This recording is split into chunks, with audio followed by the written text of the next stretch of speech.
La radio est protégée par des policiers en armes. Un traitement auquel a aussi droit l'une des vedettes de la station, Éric Zemmour. Le ministère de l'Intérieur a attribué une protection policière au chroniqueur, qui ce matin-là revient sur les suites politiques de ce jour d'effroi. Les électeurs de l'UMP sont exaspérés de voir une gauche ragaillardie transformer habilement la grande manifestation du 11 janvier dernier en un mouvement en faveur du pouvoir en place et des valeurs de l'antiracisme multiculturaliste de la gauche. Un mois après, il se souvient de sa stupeur ce fameux 7 janvier. Cabu, Wolinski, c'était des gens, on avait grandi avec eux.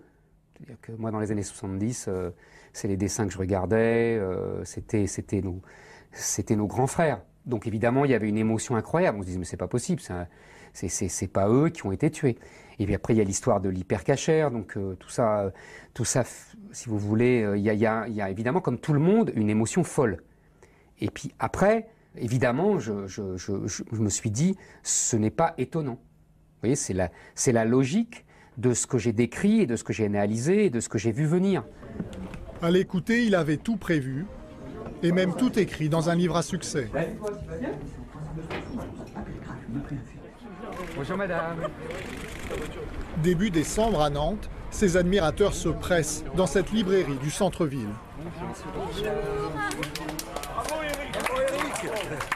Son livre, Le suicide français, s'est vendu à 400 000 exemplaires en 3 mois. Un succès phénoménal. S'il vous plaît, vous allez reculer un petit peu. Pour cette séance de dédicace, un mois avant les attentats, les organisateurs avaient déjà octroyé aux polémistes un garde du corps. Sous les flashs, Éric Zemmour pourrait se prendre pour Mick Jagger, son idole de jeunesse. Merci. Sauf que ses fans n'ont rien d'adolescents rebelles. Ça, c'est pour qui? Alors moi j'en ai 8. Vas-y. Vous en avez 8? Oui, j'en ai 8. Ah, vous faites fort, Mes là. enfants, Ah bah vous avez raison. J'ai plein d'enfants. Ah bah vous avez bien raison. Et vous êtes notre maître. Vous avez obtenu un peu Merci gros. madame. Éric Zemmour est leur sauveur. Le dernier espoir d'une France qui court à sa perte. Et pour moi, il a un petit peu un aspect prophétique. Et l'un des aspects du prophète, c'est de dire les choses comme elles sont. Continuez à résister. Hein. Merci monsieur. Il faut. Hein. Tenez, cher monsieur. À bientôt, bon après-midi. Heureusement qu'il est là, parce qu'il est le seul à tenir ce discours aujourd'hui. Voilà. Quel discours? Mais je vous en prie. Quand on va dans les prisons, qu'on dit qu'il y a 80% d'émigrés, c'est pas une vue d'esprit, c'est du concret, c'est du réel. Et quand on dit ça, on est aussitôt cloué au pilori. Auteur à succès, agitateur d'idées, itinéraire d'un nostalgique de la France d'avant. Merci à vous, à bientôt. En moins d'une décennie, il est passé de l'ombre à la lumière. Avec son best-seller, Éric Zemmour donne des conférences partout sur la ruine supposée du pays, devant un public d'inconditionnels. Les 68 heures vont prendre les places. À l'origine du mal, selon lui, mai 68 et ses conséquences funestes. L'éclatement de la famille, la féminisation de la société, l'affirmation des homosexuels et surtout l'immigration. On a des territoires en France aujourd'hui qui deviennent de plus en plus des républiques islamiques. Des formules choc, des thèses provocatrices et des polémiques fréquentes. Par exemple, dans son livre, il soutient que le régime de Vichy aurait sauvé des juifs. Éric Zemmour pense tout ce qu'il dit. Et plus fort encore, il dit tout ce qu'il pense. Une parole sans filtre qui a déclenché en décembre dernier une nouvelle controverse au sujet des musulmans et l'arrêt d'une de ses émissions. Nous avions l'impression d'avoir touché une limite, d'être allé tout au bout de l'impasse. Il faut changer la France. Provocateur incontrôlable pour les uns, victime du politiquement correct pour les autres. Comment ce journaliste longtemps inconnu est-il parvenu au devant de la scène médiatique? Comment tente-t-il d'imposer ses idées au cœur du débat public?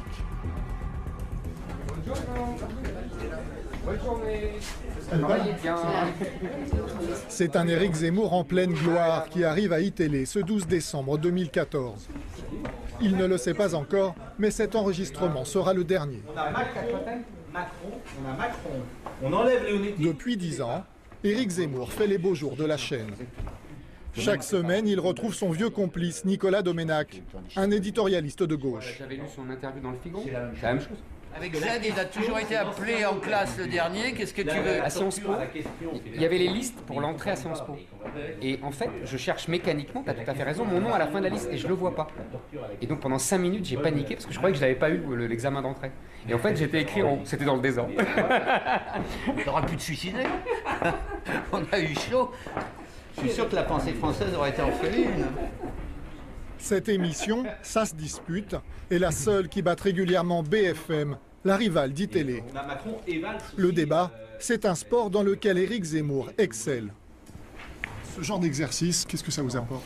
Ça me fait réfléchir. Hein. Ça peut arriver une fois par semaine qu'ils réfléchissent, c'est pas trop. Hein. C'est le jeu, la vivacité de la réplique. C'est très agréable, c'est très jubilatoire, c'est très jouissif. On joue.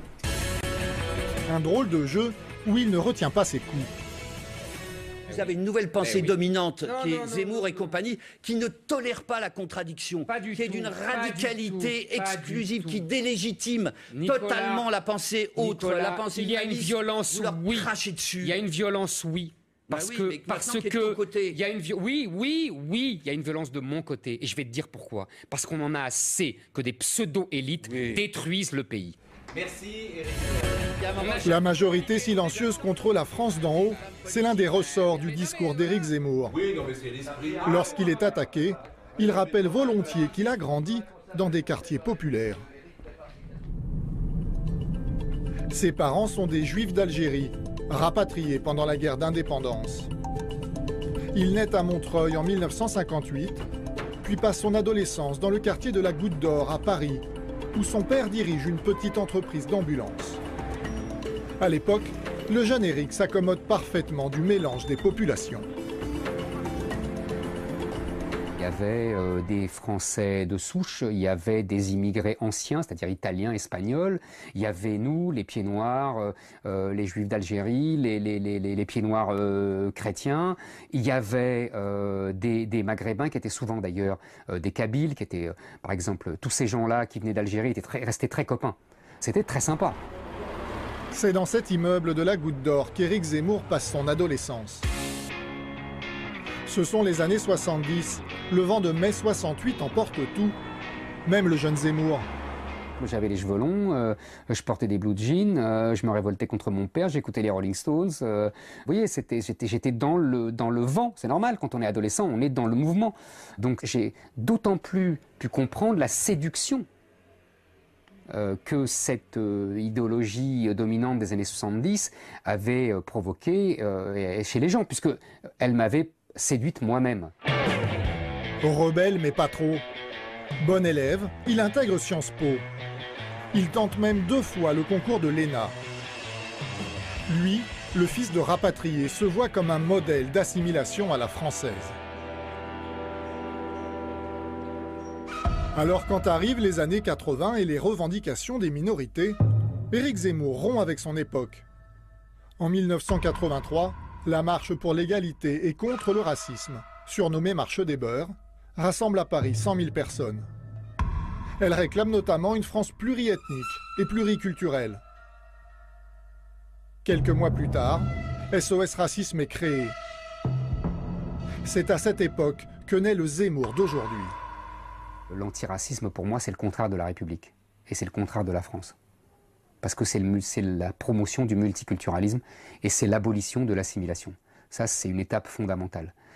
Pour moi, là, j'ai rompu et avec la gauche et avec les élites bien pensantes et modernistes. Mais avant de porter ses idées dans l'opinion, il lui faut un métier. Ce sera le journalisme dans un quotidien de droite. Je descends à la cave une seconde. Philippe Tesson est une figure de la presse. Il nous emmène sur les traces de Zemmour, avant Zemmour. Elle est profonde, hein? Philippe Tesson a dirigé le quotidien de Paris pendant 20 ans. C'est combien ça? 89, tiens, ça tombe bien. C'est lui qui a fait débuter Éric Zemmour dans le métier. Il y a de la poussière, hein? En 1986. Il y a 20 ans d'archives, là. J'en ai vu passer. J'ai oublié beaucoup de choses. J'aurais pas oublié Zemmour, même s'il n'y avait pas eu le livre. Il y avait quelque chose de fort chez lui. Oui, il y avait quelque chose de très particulier chez lui.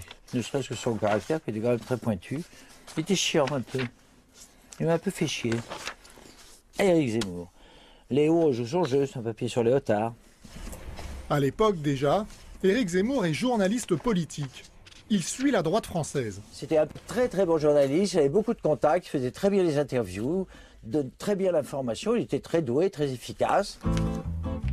On le voit ici, au début des années 90, à droite sur la photo, lors d'un voyage de presse à Moscou.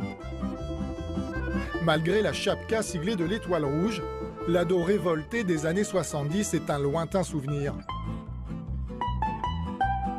Dans les couloirs du journal, Éric Zemmour affiche ses convictions. Il défendait le souverainisme, la France aux Français. On parlait beaucoup d'immigration dès les années 80. Il était contre l'immigration sauvage.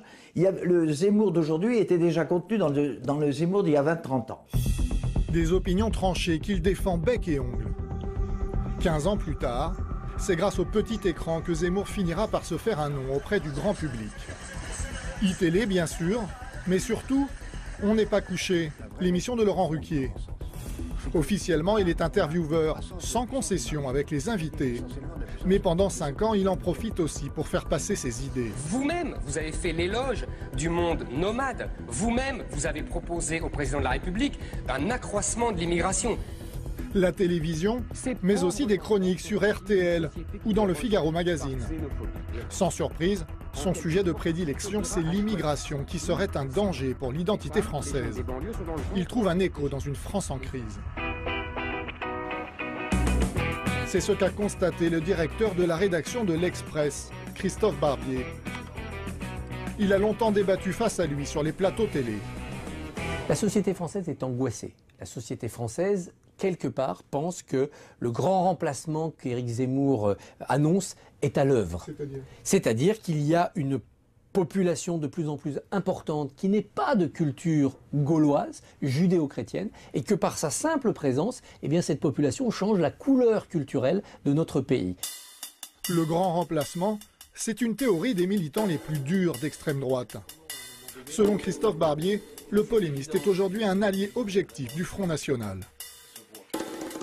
Éric Zemmour, à son corps défendant peut-être, est devenu un agent électoral de Marine Le Pen. Marine Le Pen dédiabolise le Front National en ayant un discours plus soft. Éric Zemmour intellectualise la réalité économique et sociale. Il en fait un problème de civilisation et les gens se disent je peux voter Marine Le Pen puisqu'elle est moins diabolique que son père et qu'en plus Éric Zemmour m'a démontré que c'était ma dernière chance de sauver mon mode de vie actuel. Pour étayer ses thèses, Éric Zemmour a sa méthode. Il prétend s'appuyer sur des faits objectifs et des chiffres, toujours frappants, comme en 2012 sur RTL. En octobre dernier, l'INSEE révélait qu'il y avait 5 millions d'étrangers et que leurs enfants de moins de 4 ans représentaient 7 millions. En tout, 12 millions. Ces chiffres sont passés inaperçus. Problème, les étrangers sont en fait 3 fois moins nombreux que ce qu'il dit, moins de 4 millions selon l'INSEE. Ça ne l'empêche pas de se livrer à d'autres savants calculs, comme au sujet de l'avortement en 2010. 200 000 avortements chaque année depuis la loi Veil, donc en 1975, c'est-à-dire 35 ans, cela fait 7 millions de personnes. Si on ajoute mécaniquement ces 7 millions, la population française serait passée de 65 à 72 millions d'habitants. Zemmour affirme qu'à cause de la légalisation de l'avortement, il manque 7 millions de Français. Un chiffre qui fait sourire certains spécialistes de l'Institut national d'études démographiques. Henri Léridon est directeur de recherche émérite. 200 000 avortements par an. Nous lui avons montré la chronique d'Éric Zemmour sur l'interruption volontaire de grossesse. Si on ajoute mécaniquement ces 7 millions, la population française serait passée de 65 à 72 millions d'habitants. Alors qu'est-ce que ça vous inspire? C'est une illusion complète de penser qu'on peut convertir une IVG en une naissance. Avant la loi Veil, l'estimation des avortements clandestins était de l'ordre de 150 à 250 000 avortements par an. Donc avant la loi Veil, il y avait déjà en France sans doute à peu près le même nombre d'avortements. Éric Zemmour néglige parfois les faits pour faire passer ses idées. Aux frontières du journalisme, il veut désormais peser sur le débat politique.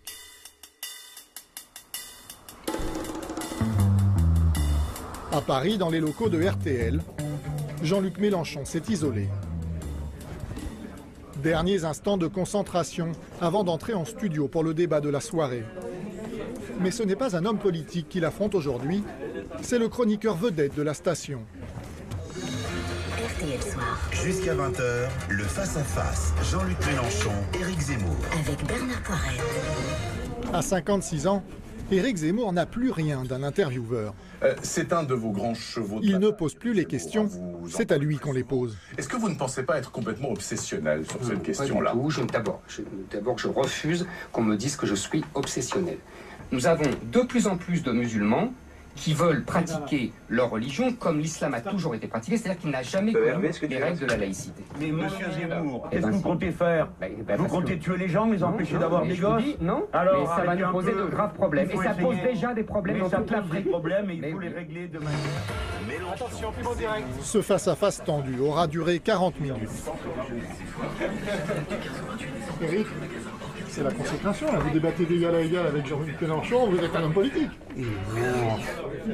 La politique, tout le monde en fait. Vous faites de la politique, vous aussi, tout le monde fait de la politique. Donc c'est intéressant de débattre avec, avec quelqu'un de valeur. Ce que je veux dire, c'est que ça devient... Mais on a tous des engagements, on a des convictions, c'est normal. Enfin, je sais pas, moi je trouve ça normal. Vous ne faites pas de la politique, vous engagez, mais non, mais vous présentez, c'est l'homme politique, ça veut dire... Je ne veux pas vous dire de vous porter mal, ça serait pas gracieux. Non, vous non plus. Bon, portez-vous voilà. bien. Merci. Les deux hommes font assaut d'amabilité. Ça ne va pas durer. 4 jours après cet échange, Jean-Luc Mélenchon lâche sa bombe. Sur son blog, il exhume un entretien donné par Éric Zemmour en octobre dernier au Corriere della Sera, un journal italien, dans lequel il soutiendrait l'idée de déporter 5 millions de musulmans. Peut-être la provocation de trop. On n'est pas forcément d'accord. Éric Zemmour se défend. Non seulement le mot déportation n'a pas été prononcé par moi, mais ça c'était dans le texte, mais il n'a même pas été prononcé par le journaliste italien qui l'a reconnu dans le Figaro Vox et qui a dit non, j'avais une question un peu longue et j'ai résumé ma question par un mot, déportation. Le mot déportation n'aurait été employé qu'au moment de la retranscription de l'interview. Ne pas avoir contredit. Mais sur le fond, Zemmour n'a-t-il pas cautionné l'idée d'expulser des millions de musulmans? Là, une manipulation fantastique. Chez iTélé, Céline Pigalle est la directrice de la rédaction. Face au scandale, elle demande à Éric Zemmour de clarifier ses propos à l'antenne face à un journaliste de la chaîne. On a d'abord parlé avec Éric Zemmour après la publication de l'article du Corriere della Sera. On a parlé avec le journaliste du Corriere della Sera pour avoir exactement la teneur de ses propos. Et puis surtout, on a essayé de mener une interview avec Éric Zemmour où on a constaté qu'il n'y avait plus de dialogue possible. À l'occasion de cette interview, Éric Zemmour a dit « Vous posez vos questions, j'ai mes réponses ». La chaîne supprime l'émission. Une issue devenue presque inévitable. Depuis des semaines, des mois, on avait senti que les choses tournaient. Éric Zemmour, petit à petit, changeait de rôle. Il y avait des moments où Éric Zemmour faisait pratiquement des discours, était parti dans une forme de harangue, finalement, et montait en gamme à l'occasion de l'émission. Et du coup, c'était plus du tout l'objet de l'émission. C'était plus un débat sur la vie politique française. Éric Zemmour verra peut-être dans cette sanction une nouvelle expression du politiquement correct. Lui qui avait été condamné en 2011 pour provocation à la haine raciale. À l'époque, il avait justifié les contrôles aux faciès chez Thierry Ardisson. Dès l'instant qu'on est contrôlé 17 fois dans la journée, ça modifie le caractère. Si ça t'arrivait... Pourquoi on est contrôlé 17 fois? mais laisse-moi finir. Parce que la plupart des trafiquants sont noirs et arabes. Donc c'est comme ça, c'est un fait. Au fil des années, des succès et des procès, Éric Zemmour s'est radicalisé. Pour ceux qui l'ont connu, la dérive est autant psychologique que politique. Ça vient de l'époque où il a été attaqué en justice, où le débat s'est durci et où il est devenu un peu prisonnier de lui-même. Il y a une forme de paranoïa qui s'est ajoutée à son nihilisme. Le nihilisme était flamboyant, la paranoïa est triste. Paranoïaque peut-être, nostalgique sûrement. La nostalgie, oui, mais la nostalgie c'est banal. Dès qu'on vieillit un peu, on est nostalgique de son enfance, de sa jeunesse. On peut même être nostalgique comme moi de périodes de grandeur de la France. Moi, c'est sous l'Empire ou sous le règne de Louis XIV ou sous d'autres époques. C'est pas la nostalgie qui m'anime, c'est le sentiment de dépossession. Oui, c'est pas la même chose. J'ai le sentiment que on détruit la France et on dépossède les Français de la France. Pas la même chose, vous comprenez? Ce n'est pas par le pouvoir politique qu'ils ont conquis la place. Éric Zemmour est reparti vers d'autres horizons, voilà, d'autres controverses et peut-être d'autres procès. Plusieurs associations ont déposé plainte pour ses propos dans la presse italienne sur les musulmans.